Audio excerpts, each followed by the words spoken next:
नमस्कार दर्शक बंधु मु प्रदीप आपण मानक स्वागत करुच्ची आजिर आउ एक नुआ भिडियो तो राज्यर समस्त चाषी और भाई भौणी मानक पई गोटे बहुत बड़ इंपोर्टाट अपडेट रही जदि आपण माने प्रकृत में चाषी एवं आपण माने सरकार तरफ मिलुथिबा विभिन्न प्रकार चाष संबंधी सहायता पाइबा चाहूँगी ताले आपण मानक पाखरे गोटे फार्मर आईडी रहिबा निहाती दरकार। तो वर्तमान आपण मानकर मनरे गोटे प्रश्न उठुथिबो जे फार्मर आईडी आपण मानक पाखरे अछि कि नाही। जदि आपण मानक पाखरे फार्मर आईडी अछि ताले आपण माने कोन कोन फार्मर आईडी कले आपण मानकु कोन कोन स्कीम रो लाभ मिलिबो। कारण देखंतु जदि आमे देखिबा ओडिसा रे वर्तमान आपण मानक पाखरे तीनोटी फार्मर आईडी रहिबा निहाती दरकार। तो सेही तीनोटी फार्मर आईडी रे आपण मानकु विभिन्न प्रकार सुविधा मिलुची एवं वर्तमान आपण मानकु फार्मर आईडी टी निहाती बनैबा जाकि कंपलसरी करा जायछि। कारण देखंतु जेमिति गुटे पिला आपण मानकर स्कूल गला परे ताकू गुटे आईडी कार्ड दिया जाए एवं से आईडी कार्ड रु जना पड़े एक्चुअली सी कौन स्कूल रे पाठ पढ़ुची बा से क्यों क्लास रे पाठ पढ़ुची। ठीक से भली सबू कैटेगोरी जो माने जॉब होल्डर हुंतु बा जेकोसी पब्लिक सेक्टर रे आपण माने देखंतु जेकोसी जगह रे आपण माने जाउचंती गुटे लुकर आइडेंटिटी पाई ताकू गुटे आईडी कार्ड प्रदान करा जाए। जेमिति कि हमर आइडेंटिटी कार्ड पाई आमे आधार कार्ड को आइडेंटिटी प्रूफ हिसाब रे यूज करुचे ठीक से भली गोटे चाषी पाखरे तार फार्मर आईडी रहिबा निहाती दरकार। तेणु वर्तमान जदि आमे देखिबा ओडिसा रे आपण माने विभिन्न प्रकार फार्मर आईडी पाइबे जेमिति कि आपण मानकर एग्रीसेंट आपण मानकर कृषक ओडिसा फार्मर आईडी ता सहित नुआ करी एग्री स्टॉक रो मध्ये रजिस्ट्रेशन करिया पई आपण मानकु बाध्यतामूलक करा जायछि।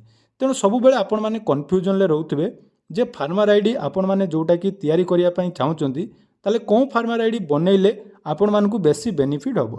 आसंतु आज भिडियो रे से विषय में आपण मानकु डिटेल्स गाइड करी एवं स्टेप बाय स्टेप आपण मानकु पूरा गाइडलाइन मध्य देखैबी केमिति आपण माने फार्मर आईडी क्रिएट कले आपण मानकु विभिन्न प्रकार सहायता मिलुची। तो सर्वप्रथम जदि आपण माने चैनल को प्रथम दर विजिट करचंती ताले वीडियो को थोड़े लाइक कर दियंतु एवं चैनल को सब्सक्राइब कर नथिले एबे ही सब्सक्राइब कर दियंतु। एबे आसंतु जानिबा फार्मर आईडी विषय रे डिटेल्स अपडेट। तो देखंतु आज जो भिडियोटी आपण मानक पई मु नै आसी एही भिडियो रे आमे जानिबा फार्मर आईडी रो डिटेल्स इन्फॉर्मेशन जेमिति कि प्रथमे रहिछि फार्मर आईडी कोन एवं फार्मर आईडी आपण मानकर केते प्रकार रहिछि एवं फार्मर आईडी आमे काहे की करिबा केउ माने आपण मानकर फार्मर आईडी करिबा निहाती आवश्यक ता सहित लास्ट रे आमे जानिबा जे जो फार्मर आईडी आपण माने तयारी करिवे ता आपण माने केमिति करिवे। तेणु प्रथमे जदि आमे कथा बा जे फार्मर आईडी कोन देखो फार्मर आईडी होइछि सरकारंकर कृषि विभाग द्वारा जारी होइतिबा एक यूनिक आईडी जहाँ समस्त कृषक मानक पई जेकोसी सरकारी योजना जेमिति कि आपण माने पीएम किसान सीएम किसान विभिन्न प्रकार सब्सिडी पाइबा पई आवश्यक होता है। अर्थात फार्मर आईडी टी सरकारंकर कृषि विभाग तरफ समस्त कृषक मानक एक यूनिक आईडी प्रदान करा जाए। जेमिति आपण मानकर आधार कार्ड आपण मानक कथा मु कहली ठीक सही भली फार्मर मानक यूनिक फार्मर आईडी प्रदान करा जाय थाए।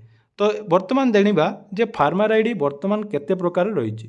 तो साधारणतः जदि आमे देखिबा ओडिसा रे हमर तीन प्रकार फार्मर आईडी रही। गोटे रही एग्रीसेंट रो फार्मर आईडी, दुई नंबर रही कृषक ओडिसा रो फार्मर आईडी एवं तीन नंबर जोटा कि नुआ करी हमर केंद्र सरकार तरफ बाहर करा जायछि जार नाम रही एग्री स्टॉक कृषक आईडी बा जोटा को आमे फार्मर रजिस्ट्री बोली कहूँ। तेणु यही जो तीनोटी फार्मर आईडी रही यही तीनोटी फार्मर आईडी आपण मानक पाखरे रहिबा निहाती आवश्यक।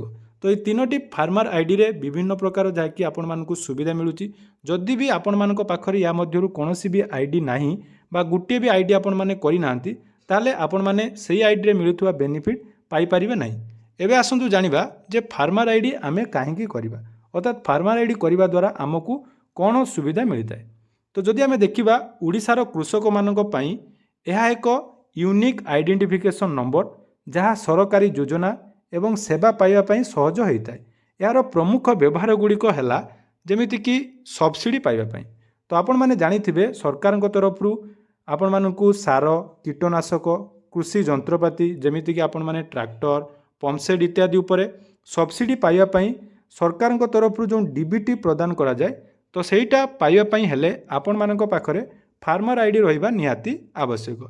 या सहित विभिन्न प्रकार सरकारी योजना जमीती कि पीएम किसान सीएम किसान बा आपण मानकर फसल बीमा जोड़ा कि क्रॉप इंश्योरेंस करचंती क्रॉप लोन आपण माने करचंती एई सबु पाइबा पई हेले आपण मानक पाखरे फार्मर आईडी रहिबा निहाती दरकार। ଏବଂ ଯେଉଁ ତିନୋଟି ଫାର୍ମର ଆଇଡି କଥା ମୁଁ କହିଲି ଦେଖନ୍ତୁ ଭିନ୍ନ ଭିନ୍ନ ଫାର୍ମର ଆଇଡ଼ିରେ ଆପଣମାନଙ୍କୁ ଭିନ୍ନ ଭିନ୍ନ ସୁବିଧା ମିଳିଥାଏ। ତେଣୁ ଆପଣମାନଙ୍କ ପାଖରେ ଏହି ତିନୋଟି ଆଇଡି ରହିବା ନିହାତି ଆବଶ୍ୟକ। ଏହା ସହିତ ଧାନ ବିକ୍ରି ଏବଂ ଆପଣମାନଙ୍କର MSP ଯେଉଁଟାକି ମିଳୁଛି, ତେଣୁ ସରକାରୀ ମଣ୍ଡିରେ ଧାନ ବିକ୍ରିର ଯେଉଁଟାକି MSP ଆପଣମାନଙ୍କୁ ଫାର୍ମର ଆଇଡି ଥିଲେ ହିଁ ମିଳିଥାଏ। ଏବଂ ଅନ୍ୟାନ୍ୟ ସେବା ଯେମିତିକି ରହିଛି କୃଷି ଇନପୁଟ୍, ଯେଉଁଟାକି ଆପଣମାନଙ୍କର ସିଡ୍ ଆପଣମାନେ କିଣୁଛନ୍ତି ତା ପାଇଁ ଆପଣମାନଙ୍କୁ ସବସିଡ଼ି ମିଳୁଛି, ସାର କିଣିବା ପାଇଁ ଆପଣମାନଙ୍କୁ ସବସିଡ଼ି ମିଳୁଛି, ପେଷ୍ଟ କଣ୍ଟ୍ରୋଲ ପାଇଁ ସବସିଡ଼ି ମିଳୁଛି ଏବଂ ଫାର୍ମ ମେକାନାଇଜେସନ୍ ପାଇଁ ମଧ୍ୟ ଆପଣମାନଙ୍କୁ ସବସିଡ଼ି ପ୍ରଦାନ କରାଯାଉଛି। ତେଣୁ ତା ପାଇଁ ଆପଣମାନଙ୍କ ପାଖରେ ଫାର୍ମର ଆଇଡି ରହିବା ନିହାତି ଆବଶ୍ୟକ। ଏବେ ଦେଖନ୍ତୁ ଏହି ଫାର୍ମର ଆଇଡି ଆପଣମାନେ କେଉଁମାନେ କରିବେ ନା ଓଡ଼ିଶାର ସମସ୍ତ କୃଷକଙ୍କ ପାଇଁ ଯଦି ସରକାରୀ ଯୋଜନାର ଆପଣମାନେ ଲାଭ ନେବା ପାଇଁ ଚାହୁଁଛନ୍ତି ବା ଆପଣମାନେ ଯେକୌଣସି କାମ ଆପଣମାନେ କରୁଛନ୍ତି, ଯଦି ଚାଷ ସମ୍ବନ୍ଧୀୟ କୌଣସି ବି ସୁବିଧା ପାଉଛନ୍ତି ତାହେଲେ ଆପଣମାନଙ୍କ ପାଖରେ ଏହି ଫାର୍ମର ଆଇଡି ରହିବା ନିହାତି ଦରକାର। ତା ସହିତ ବର୍ତ୍ତମାନ 2025 ମସିହାରେ ଯଦି ଦେଖିବା ନୂଆ ଯେଉଁ ରେଜିଷ୍ଟ୍ରେସନ୍ କରାଯାଉଛି ଏଗ୍ରି ଷ୍ଟକ୍ରେ, ଯେଉଁଟାକି ଆପଣମାନେ କଲେ ଆପଣମାନେ PM କିଷାନ ପାଇଁ ନୂଆ ଆବେଦନ କରିପାରିବେ। ତେଣୁ ଏହିସବୁ ଫାର୍ମର ଆଇଡ଼ିରେ ଆପଣମାନଙ୍କର ବେନିଫିଟ୍ ରହିଲା। ଏବେ ଦେଖନ୍ତୁ ଯେଉଁ ତିନୋଟି ଫାର୍ମର ଆଇଡି କଥା ମୁଁ କହିଲି, ଯେମିତିକି ଏଗ୍ରିସେଣ୍ଟ ଆପଣମାନଙ୍କର କୃଷକ ଓଡ଼ିଶା, ଏହା ସହିତ ଆପଣମାନଙ୍କର ଏଗ୍ରି ଷ୍ଟକ୍ର ଫାର୍ମର ଆଇଡି। ପ୍ରଥମେ ଦେଖିବା ଏଗ୍ରିସେଣ୍ଟର ଫାର୍ମର ଆଇଡି। ଏଗ୍ରିସେଣ୍ଟର ଫାର୍ମର ଆଇଡି କ'ଣ ନା ଏହି ଫାର୍ମର ଆଇଡି ଆପଣମାନେ ଓଡ଼ିଶାର ଯେଉଁଟାକି ରହିଛି ୱେବସାଇଟ୍ agrisent.odisha.ori.nic.in, ଏହି ୱେବସାଇଟ୍ରୁ ଆପଣମାନେ ଡାଉନଲୋଡ଼ କରିପାରିବେ। ତ ଏଥିରେ ଆପଣମାନଙ୍କୁ କ'ଣ କରିବା ପାଇଁ ପଡ଼ିବ ନା ଏହି ୱେବସାଇଟ୍କୁ ଗଲା ପରେ ଆପଣମାନେ ଯେଉଁ ଫାର୍ମର ଆଇଡ଼ିଟି ଆପଣମାନଙ୍କ ନାଁରେ କ୍ରିଏଟ୍ ହେଇଛି କି ନାହିଁ ତାହା ଆପଣମାନେ ଚେକ୍ କରିପାରିବେ। ଏବଂ ମନେ ରଖନ୍ତୁ ଭିଡ଼ିଓର ଡେସ୍କ୍ରିପସନ୍ରେ ମୁଁ ତିନୋଟି ଆଇଡ଼ିର ଯେଉଁଟାକି ଆପ୍ଲାଏ ଭିଡ଼ିଓ ମୁଁ ଦେଇଦେବି। ଯଦି ଏମାନଙ୍କ ମଧ୍ୟରୁ କୌଣସି ବି ଆଇଡ଼ି ଆପଣମାନଙ୍କର ବର୍ତ୍ତମାନ ସୁଦ୍ଧା ହେଇନାହିଁ ତାହା ଆପଣମାନେ ନିଜ ମୋବାଇଲରେ ଘରେ ବସି କରିପାରିବେ। ତେଣୁ ଏଗ୍ରିସେଣ୍ଟର ଫାର୍ମର ଆଇଡି ବନେଇବା ପାଇଁ ହେଲେ ଏଇଟା ଆପଣମାନଙ୍କର ଅଫଲାଇନରେ ହୁଏ, ଏଟାକୁ ଅନଲାଇନରେ ଆପଣମାନେ କରିପାରିବେନି। ଆଉ ଯେଉଁ ଦୁଇଟି ଫାର୍ମର ଆଇଡି ଅଛି ସେଇଟା ଆପଣମାନେ ଅନଲାଇନରେ ନିଜ ମୋବାଇଲରେ କରିପାରିବେ। କିନ୍ତୁ ଏଗ୍ରିସେଣ୍ଟର ଫାର୍ମର ଆଇଡି କରିବା ପାଇଁ ହେଲେ ଏହାର ଗୋଟେ ନିର୍ଦ୍ଦିଷ୍ଟ ଫର୍ମ ରହିଛି, ସେହି ଫର୍ମକୁ ଆପଣମାନେ ନିଜ ଗ୍ରାମ ପଞ୍ଚାୟତ କିମ୍ବା ବ୍ଲକ କୃଷି ଅଧିକାରୀଙ୍କ ଠାରେ ଯାହାକି ଫର୍ମ ଫିଲ୍ଅପ୍ କରି ସବମିଟ୍ କଲେ ସେମାନେ ଆପଣମାନଙ୍କର ଏଗ୍ରିସେଣ୍ଟର ଫାର୍ମର ଆଇଡି ଯେଉଁଟାକି କ୍ରିଏଟ୍ କରିଦେବେ। ଏବଂ ସେହି ଫାର୍ମର ଆଇଡି ଦେଖନ୍ତୁ ଏଇଭଳି ରହିବ, ଆପଣମାନଙ୍କର ନାମ, ଆପଣମାନଙ୍କର ଭିଲେଜର ନାମ, ଡିଟେଲ୍ସ ଏବଂ ତା ସହିତ ଆପଣମାନଙ୍କର ଫାର୍ମର ଆଇଡେଣ୍ଟିଫିକେସନ୍ ନମ୍ବର ମଧ୍ୟ ଆପଣମାନେ ପାଇପାରିବେ। ତେଣୁ ଏଇଟା ପୁରା ସମ୍ପୂର୍ଣ୍ଣ ଅଫଲାଇନ୍ ପ୍ରୋସେସ୍ ରହିଛି। ତା ସହିତ ଦେଖନ୍ତୁ 2 ନମ୍ବର ଅଛି କୃଷକ ଓଡ଼ିଶାର ଫାର୍ମର ଆଇଡି, ଯେଉଁଟାକି ଆପଣମାନେ ଜାଣିଥିବେ ଏଇଟା ଆମର କୃଷକ ଓଡ଼ିଶାର ଫାର୍ମର ଆଇଡି। এই ଆଇଡ଼ିଟି ବର୍ତ୍ତମାନ ମଧ୍ୟ କମ୍ପଲସରି, କାରଣ ଦେଖନ୍ତୁ এই ଆଇଡ଼ି କଲେ ଆପଣମାନେ CM କିଷାନ ପାଇଁ ଆବେଦନ କରିପାରିବେ। ତା ସହିତ ଗୋ ସୁଗମ ପୋର୍ଟାଲରେ ଆପଣମାନେ ଯେକୌଣସି ଯୋଜନାର ଆବେଦନ କରିବେ, ଯେମିତିକି ଆପଣମାନଙ୍କର କାମଧେନୁ ଯୋଜନାଠୁ ଆରମ୍ଭ କରି ଯେକୌଣସି ଯୋଜନା ବି ଆବେଦନ କରୁଛନ୍ତି ପାଖାପାଖି ଏଠି ଆପଣମାନେ 20ରୁ 25 ପ୍ରକାର ଯେଉଁଟାକି ଯୋଜନା ପାଇଁ ଆପଣମାନେ ଆବେଦନ କରିପାରିବେ। ତେଣୁ ତା ପାଇଁ ସର୍ବପ୍ରଥମେ ଆପଣମାନଙ୍କ ପାଖରେ କୃଷକ ଓଡ଼ିଶାର ଫାର୍ମର ଆଇଡି ରହିବା ନିହାତି ଦରକାର। ଏହା ମଧ୍ୟ ଆପଣମାନେ ଅନଲାଇନରେ krushak.odisha.gov.in ଅଫିସିଆଲ ୱେବସାଇଟ୍ ଦ୍ୱାରା କରିପାରିବେ। ଏଇଟା ଆପଣ ମଧ୍ୟ ଡେସ୍କ୍ରିପସନ୍ରେ ଏହାର ଲିଙ୍କ୍ ମିଳିଯିବ, ଆପଣମାନେ ନିଜ ମୋବାଇଲରେ ଘରେ ବସି ଏଇଟା କରିପାରିବେ। ତେଣୁ କୃଷକ ଓଡ଼ିଶାର ଫାର୍ମର ଆଇଡି କରିବା ପାଇଁ ହେଲେ ଆପଣମାନଙ୍କ ପାଇଁ କ'ଣ କ'ଣ ଦରକାର ଦେଖନ୍ତୁ, ମୁଁ ଡିଟେଲ୍ସ ପୁରା ଦେଇଦେଇଛି। ଆପଣମାନଙ୍କର ବ୍ୟକ୍ତିଗତ ଡିଟେଲ୍ସ ଯେମିତିକି ଆପଣମାନଙ୍କର ଆଧାର କାର୍ଡ଼, ବାପାଙ୍କ ନାମ, ଠିକଣା, ଠିକ୍ ତା ସହିତ ଜମିର ଡିଟେଲ୍ସରେ ଖତିଆନ ନମ୍ବର ଏବଂ ପ୍ଲଟ୍ ନମ୍ବର, ଯେଉଁଟାକି ଆପଣମାନଙ୍କ ନାମରେ ଜମି ନଥିଲେ ମଧ୍ୟ ଏଇଟା କରିପାରିବେ।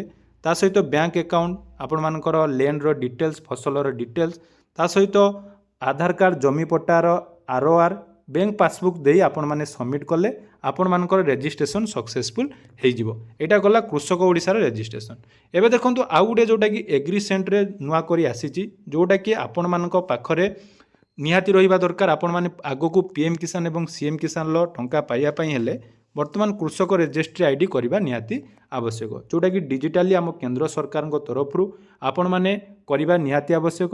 ଏବଂ ଏହାର ଅଫିସିଆଲ ୱେବସାଇଟ୍ ଦେଖନ୍ତୁ ମୁଁ ଆପଣମାନଙ୍କୁ ଦେଇଦେଇଛି odfr.agristock.gov.in। ତ ଏହି ଅଫିସିଆଲ ୱେବସାଇଟ୍ରେ ଆପଣମାନେ ଏହି ଆଇଡି ପାଇଁ ଆବେଦନ କରିପାରିବେ।